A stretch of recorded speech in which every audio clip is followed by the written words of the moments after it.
Namengom tekune no ado deku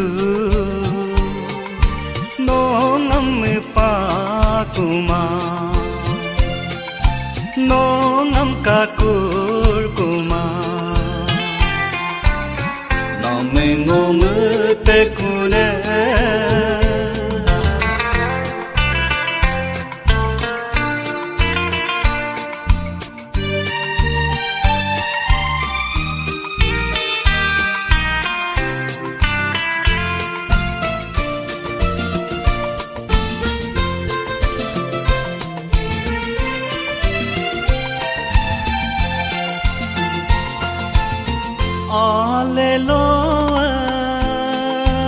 Alleluia, lo sai ku, aye yuba, yub sahai ku.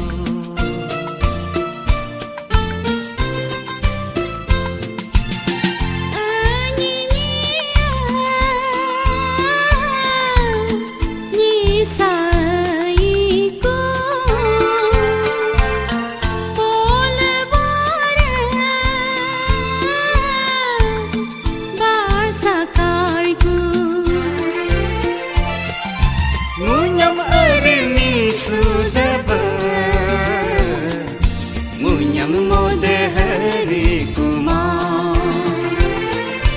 Munyam karni sudaba Munyam mode hari kuma Namengom tekune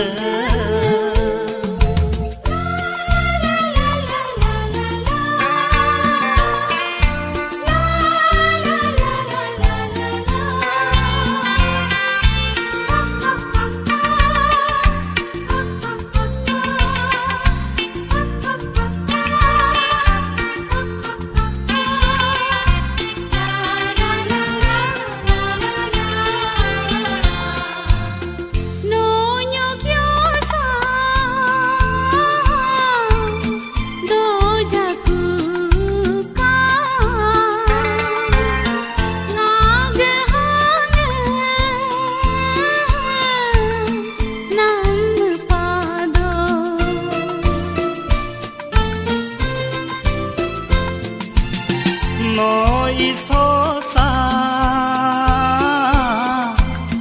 do jaku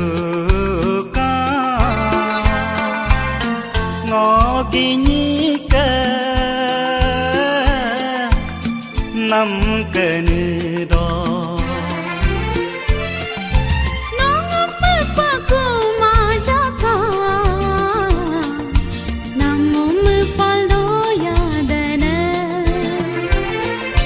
Nongam kene kuma jaka